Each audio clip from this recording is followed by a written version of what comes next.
అండి అందరు ఎలా ఉన్నారు? ఇప్పుడు నేను చుక్క కూర పప్పు చేయబోతున్నాను. చాలా సింపుల్ అండి. 10 మినిట్స్లో ఈజీగా ఇంట్లోనే ప్రిపేర్ చేసుకోవచ్చు. ఇప్పుడు ఎలాగో చూద్దాం రండి.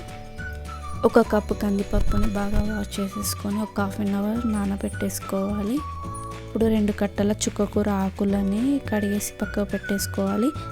3 పచ్చిమిర్చి కుక్కర్లో ఇప్పుడు కడిగిన పప్పుని చుక్కకూర సన్నగా తరిమేసుకొని అందులో వేసేసుకోవాలి. ఇందులోనే 3 పచ్చిమిర్చి చీలికలు వేసేసుకోవాలి. ఇందులోనే 1/2 టీ స్పూను పసుపు,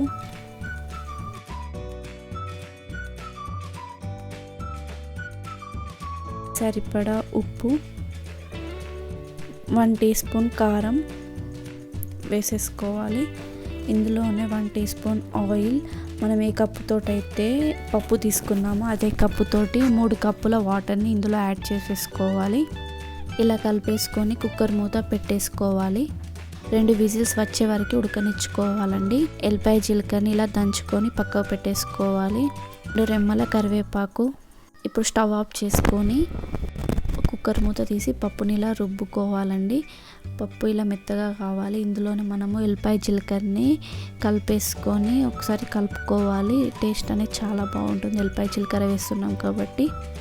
ఇప్పుడు స్టవ్ పైన బాండీ పెట్టేసి 2 టీ స్పూన్ల ఆయిల్ వేసేసుకోవాలి.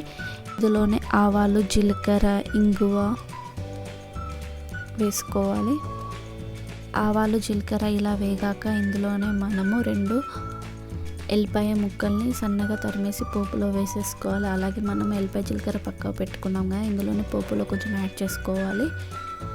ఇప్పుడు తాలింపు అనేది కొంచెం ఎర్రయ్యాక ఇందులోనే కరివేపాకు వేసేసుకొని కలుపుకోవాలి.